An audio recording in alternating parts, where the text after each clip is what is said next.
MI news TV, हर खबर सबसे पहले।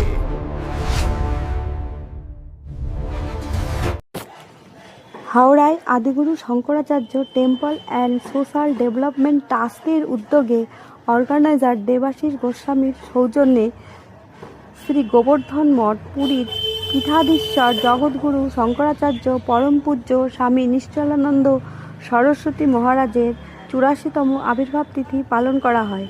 গত 12ই জুলাই এই উপলক্ষে রুদ্রাভিষেক, শ্রী শ্রী চণ্ডী সপ্তশতী পাঠ, মহামৃত্যুঞ্জয় যজ্ঞেরও আয়োজন করা হয়। নমস্কার, আজকে আমরা চলে এসেছি হাওড়ার টিকিয়াপাড়া শ্রী জগৎগুরু শ্রী শঙ্করাচার্য আশ্রমে পরম পূজ্য শ্রী নিশ্চলানন্দ সরস্বতী মহারাজের আজকে 84তম আবির্ভাব দিবস। কি বলবেন, এত মানুষের আজকে যজ্ঞ হয়েছে, এখানে রুদ্রাভিষেক হয়েছে, মৃত্যুঞ্জয় যজ্ঞ হলো, কি বলবেন?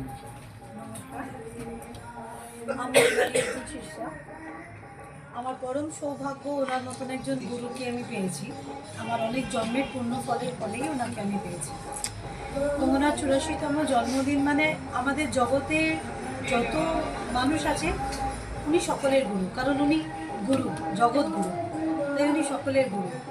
আজকে খুব আনন্দের সঙ্গে আমরা পুরো শিষ্য ভক্তবৃন্দরা যারা আছে মন্দিরে সুন্দরাকাণ্ড পাঠ, যজ্ঞ, পূজা আদি এবং ওনার জন্মতিথি উৎসব পালন করছি, যাতে কিনা ওনার আরও দীর্ঘায়ু হোক। উনি নিজে স্বয়ং ভগবান, ওনার দীর্ঘায়ু কামনা করার মতন কোনো সাহস বা কিছু আমার নেই, কিন্তু তবুও ঈশ্বরকেও তো ভালো রাখতে ইচ্ছে করে, তাই এইটুকু চেষ্টা করছি আমরা সকলে মিলে, যাতে ওনার দীর্ঘায়ু হয়, উনি সুস্থ থাকেন।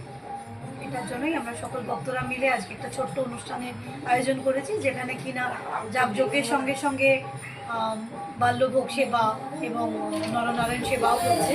সারাদিন ধরে আমাদের আজকে এই কর্মকাণ্ড চলবে এবং আপনি শুনতেই পাচ্ছেন অলরেডি আমাদের সুন্দরাকাণ্ড পাঠ চলছে, এরপর হনুমান চালিসা পাঠ হবে, কীর্তন আছে, সারা দিনের প্রোগ্রাম। এই যেখানে আলাদা করে লেখা আছে আদিত্য বাহিনী, আনন্দ বাহিনী, মাতৃশক্তি আচার্য, এই একটা পাঠ আছে এটা এখানে, এগুলো সম্বন্ধে যদি একটু কিছু বলেন। এটা তো আসলে হচ্ছে এই আমাদের শঙ্করাচার্য ডেভেলপমেন্ট ট্রাস্ট এবং আমরা হচ্ছে শাখা।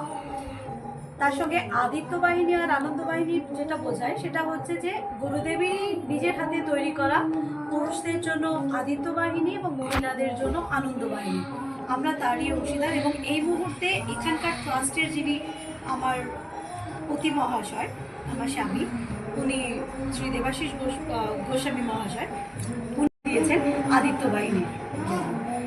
আমি একটা সময় ছিলাম